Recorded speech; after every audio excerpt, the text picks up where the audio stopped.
Chapter 12. What a strange evening, Vince thought aloud as he walked up to his home. What mischief is Bartholomew up to now, attacking the girl he courted all afternoon? Reaching for the door handle, he hesitated, glancing back towards the white mansion on the hill. And what a girl, he said, gazing at the flickering lights in the distance lining the road up to her gate. I could have talked with her all night if not for the cold. Easing the door open, Vince slipped inside his house and hung his cloak on the rack. Faro, his father, was in the kitchen when Vince entered, sitting at the table studying a series of topographical charts that mapped the shorelines leading to Boston's largest ports. "Good evening, Father. Sorry I'm a bit late tonight." "Not too late," his father said, walking a caliper slowly across the map, then noting a calculation on a small piece of parchment. "The soup is probably still warm." Moving over to the stove, Vince pulled a kettle from the shelf to make tea. "I had a run-in with Bartholomew and his boys again," he said as he busied himself about the kitchen. "They were threatening a young lady." "The upper class believe they can do as they wish to any they view as lesser," Faro muttered, scribbling down another calculation. "That's what's strange, though," Vince went on. "I saw the young lady and her friends walking with Bartholomew not 4 hours earlier. They are all certainly upper class." Faro looked up from his maps. "He attacked one of his own class, you say?" "He sure did, though he wore a disguise, so the young lady had no idea it was him. Now, why he did this is a mystery I can't riddle." "Son, please tell me you did not get involved personally. You fetched the constable, right?" Vince set the kettle down slowly. "There was no time. I came running when I heard her scream and found them physically restraining her. If I had not fought them off right then, I don't know what might have happened." His father sighed, leaning back in his chair. "I see. You did the right thing, son. I'm proud of you. However, you need to be very careful. When it comes to upper-class folk fighting each other, when us lower-class folk get involved, we always get burned." Vince began ladling soup into a bowl. His father sighed again. "Was it at least a good fight?" Sitting down at the table, Vince tasted his soup, then reached for some salt. "It was clean. They didn't even get a shot in on me." "And the girl?" his father asked. "She was beautiful," he said, then stuttered. "I mean, she's safe. She's beautifully safe?" His father stared at him for a second, then a broad grin spread over his face. Vince felt his face spread into a foolish grin as well, his cheeks growing warm. "Oh, son," his father said, "ever since your mother died, very little has made me smile. I must hear more about this girl. Obviously, you have more to tell." Vince stirred his soup, hoping he looked less flustered than he felt. "Well, I walked her home and lent her my coat to wear. I know where she lives because I light the lamps on her street. Almost every night she sits either in the garden or at her window singing softly to herself as she gazes over the city. She has a beautiful voice." A far-off look entered Faro's eyes. "Your mother used to sing," he whispered, his smile fading. "Oh, how I miss her voice." "I know, Father," Vince said, his excitement ebbing away.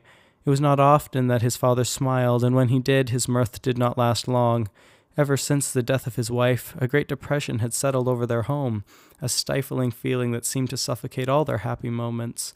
Hoping to bring some of the light back into the conversation, Vince continued. "When I tried to leave, she kept calling me back, making the most awkward conversation to keep me there." Faro looked back at Vince, and Vince continued. "She took my hand and introduced herself, but then forgot to let go." Faro smiled again. "What was her name?" he asked. Vince's stomach sank. He knew his father would not react well to the truth. "What was her name?" his father asked again. "Surely you remember." Vince hesitated, fiddling with his spoon, filling it with soup and then letting the liquid splash back into the bowl. "Bella," he said softly. "She said her name was Bella Cartwright." The smile melted from Faro's face once more. "Oh, son," he said softly. Vince stared at his soup. "I can see you are very taken with her.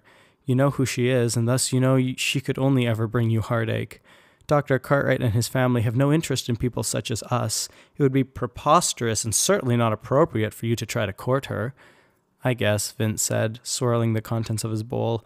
"I suppose I would be quite a fool to think that someone of her class and standing would truly ever consider someone like me." Faro placed a reassuring hand on Vince's arm. "I'm sorry to disappoint you, son. Dress a servant in silk and people will bow to him, for they'll see a lord, not a lackey. Likewise, take away a king's crown and he becomes a cobbler, because people see what they're taught to see, and most are taught only to see what's on the outside." "What do you mean to say, Father?" Vince asked. "I once believed that this could be changed, but with your mother's death, I learned it can't. The upper class can push us aside with no consequences or guilt, because society teaches that we are lesser. Vince, in Bella's eyes, she will always be upper class, and you will always be a lamplighter, no matter what you've done for her. If you tried to court her, there would come a day when she would realize that you two don't belong together, and she would dismiss you without a second thought. I just don't want to see you get hurt over something so foolish." His father's words made sense, but they still cut Vince deep. Taking a deep breath, he willed himself to believe it had all been a dream, and in the morning he could wake up and continue as if nothing had happened. "You're right," he said. "I guess I let my heart get ahead of myself." Faro stood, gathering his maps into a bag and swinging it over his shoulder. "Don't be too discouraged. You can be happy knowing you did the right thing today, even if not everybody sees it. That's what really makes a man great." Vince nodded, and his father walked from their home, closing the door softly behind him on the way to man the lighthouse. Standing, Vince rinsed his empty bowl in the sink and then gazed out the window at the star-filled sky. "The doctor's daughter," he chuckled. "Of all the girls, I had to set my heart on that one. Yet no other has stirred my heart like her. Could it be possible? Do I dare to hope? My father says it's foolish to linger on wishes, that I should wake up and see the world as it is. Yet, if you, Bella, fill my daydreams, I'd rather be asleep." Bartholomew's heart raced, nervous sweat trickling down his back as he climbed the stairs to his uncle's office. As he reached the doorway, he paused, considering turning around, but decided it best not to infuriate his uncle by arriving tardy. Dread knotted in the pit of his stomach as he imagined what would be in store for him when his uncle learned of his failures from the night before. He shuddered to think what he might do. With a deep breath, Bartholomew rounded the corner and entered the office. Once again, Mr. Bingham sat at the desk in the center of the room, writing carefully on a large piece of parchment. Mr. Strout stood behind him, dressed in a flowing black cloak, watching him work intently. The bearskin rug in front of the desk stared hungrily up at Bartholomew, its enormous jaws agape in the same snarl that he knew his uncle would be wearing in a few moments. Bartholomew cleared his throat, and the two men at the desk looked up at him. "Ah, Bartholomew," Mr. Bingham said jubilantly. "You come with good news, I assume. Last night, Bella came floating into the house, radiant as ever. The evening went as planned?" Bartholomew's mind raced, but he did not know what to say. "Well?" asked Mr. Strout, his fiery gaze fixed on Bartholomew. "Well, not exactly," Bartholomew managed. Mr. Bingham dropped his pen and Bartholomew flinched. "What happened then, boy?" he growled. "It was not my fault, sir," Bartholomew began frantically. "Honest, it was this street rat, you see. This lowlife came and ruined everything. He took Bella from us. I did not even get a chance to carry out the plan, you see." Mr. Strout spoke quietly, his hands disappearing beneath his cloak to finger a black handle. "Am I to believe that you and your thugs lost the girl to someone else? Lies will only dig you in deeper, boy. What actually happened?" "I don't bluff," Bartholomew pled.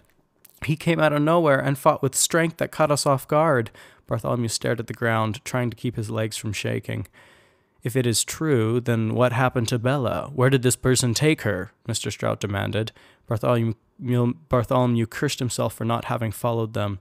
I don't know, sir," he answered, bracing himself for his uncle's rage. "Well," Mr. Bingham began, tapping his fingers in thought, "Bella arrived home shortly after dusk. From this, I would deduce, assuming you were not daft enough to attack her in daylight, that her unlikely rescuer must have simply brought her home after their escape." Nodding, a smile crept across Mr. Strout's face. Walking around the desk, he took up a position directly in front of Bartholomew, hands clasped behind his back. "Congratulations, young man," Mr. Strout praised. "Although forged in ashes of failure, this may have been your most valuable accomplishment thus far." Confused, Bartholomew furrowed his brow. I'm sorry, I don't understand." "I know you frequent the ports often," his uncle continued. "Did you happen to recognize the identity of our unlikely hero?" Bartholomew's heart leapt. Finally, something he did know. "Yes, I did, in fact. His name is Vince Cully. He's a sorry little whelp about Bella's age who lives with his widowed father. They are dirt poor and have no other family in the area." Mr. Strout nodded again, an unnatural smile twisting under his dark scowl. "Yes, my esteemed colleague," he said to Mr. Bingham, "just one fool among many." Turning to Bartholomew, his eyes bore down upon him. "Yes, this is very good, nephew. Now, I have another task for you. When Bella seeks out this boy again, for she surely will, I want you to be there. Listen, Watch, wait, and then report back to me. I want to know everything they do, everything they say, and everywhere they go. When the time is right, we will use this boy to break Bella in a way she has never known, and then you will be there to mend her broken heart. Oh yes, in time, we will see the other side. But you won't harm Bella, right? Bartholomew blurted. Bartholomew drew back as his uncle loomed over him, his mouth twisting into an awful sneer. Reaching out, Mr. Strout placed an ice-cold hand on Bartholomew's shoulder, setting a shiver down his spine. If you do exactly as I say, then the girl will not be harmed. But should you fail... Letting go of Bartholomew's shoulder, his uncle let out a long laugh. The sound was unnatural, mirthless, crazed, the laugh of a man who had nothing to lose and would stop at nothing to gain what he desired. Bartholomew's head rang with the sound, turning his stomach inside out and gripping his heart with profound terror. His uncle was too powerful. No one could stop him, and if anyone stood in his way, they'd be cut down, be it Vince, Bella, or even Bartholomew himself.